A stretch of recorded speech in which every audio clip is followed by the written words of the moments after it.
Hi, my name is Ian. I make videos about making Minecraft mods. I also play Path of Exile. Today I'm here to talk about the discourse surrounding Path of Exile's tourism and what we may be able to take away from it in the end. In order to talk about the concept of tourism in Path of Exile, namely Path of Exile 2, we have to define what the originator of the phrase meant. By invoking the concept of tourism in reference to somebody who experiences Path of Exile, one may imagine the idea of the person experiencing the game doing so in a way that's shallow or superficial. Much like a tourist, somebody like this may be playing the game only because they had heard about it in happenstance, are superficially interested in the game, or just want to see what the game is about.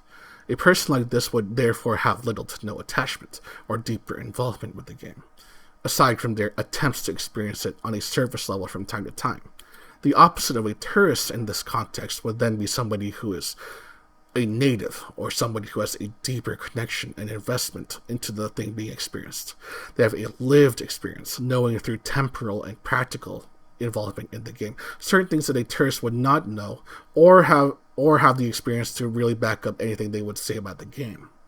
I think a lot of the friction and apprehension towards the reactor's use of the term is that he used it in a way that implied that the people that would obviously fall into the latter category are actually just tourists and had no authority to back up anything they had to say about the game. He labeled people like Zizaran, Balormage, Jungron, and Rutu as people who have so little connection, investment, or attachment to the game that their words hold no meaning, and that people should disregard what they're saying. Furthermore, beneath these words implies that some people aren't tourists or are above tourists, implied to be people such as himself, extending to people who are generally more positive about the game or aren't as overtly critical about it. Take, for example, somebody like Mathel, who has historically had more good things to say about the game than worse, and actively tries to foster some sort of forgiveness or positivity towards the game. I don't think you would consider him a tourist.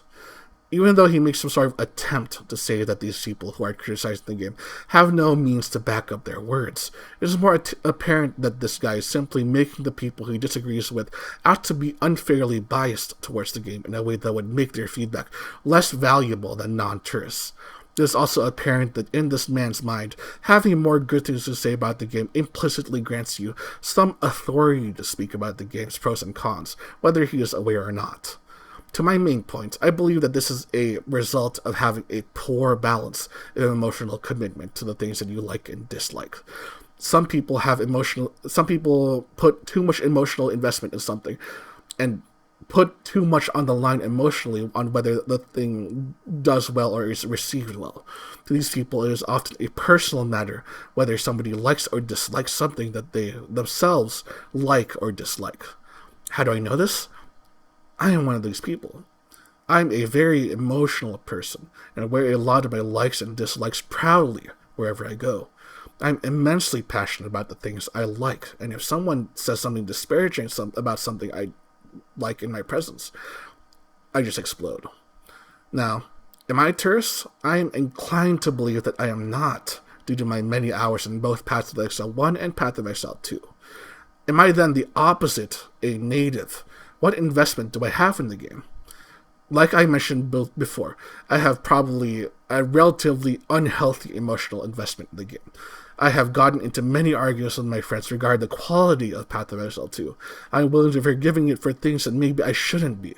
I am unwilling to step away from it when I am frustrated a lot of the time, clinging on stubbornly to some idea that if it's good, then some sort of sense of self within me is validated.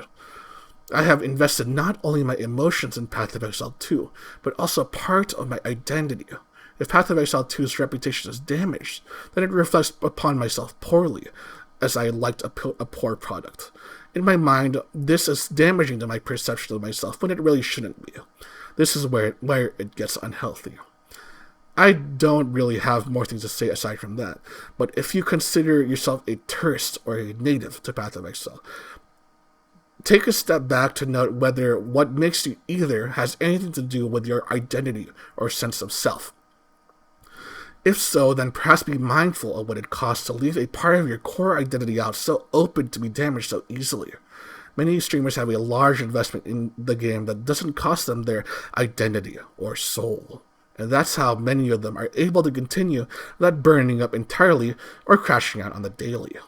The reality is that if Path of Exile disappeared tomorrow, many of these streamers may grow broke temporarily, but they'll live on. They won't lose a part of their soul or identity. Does that make them a tourist? No. It makes them practical and healthy and preserves their ability to stay sane.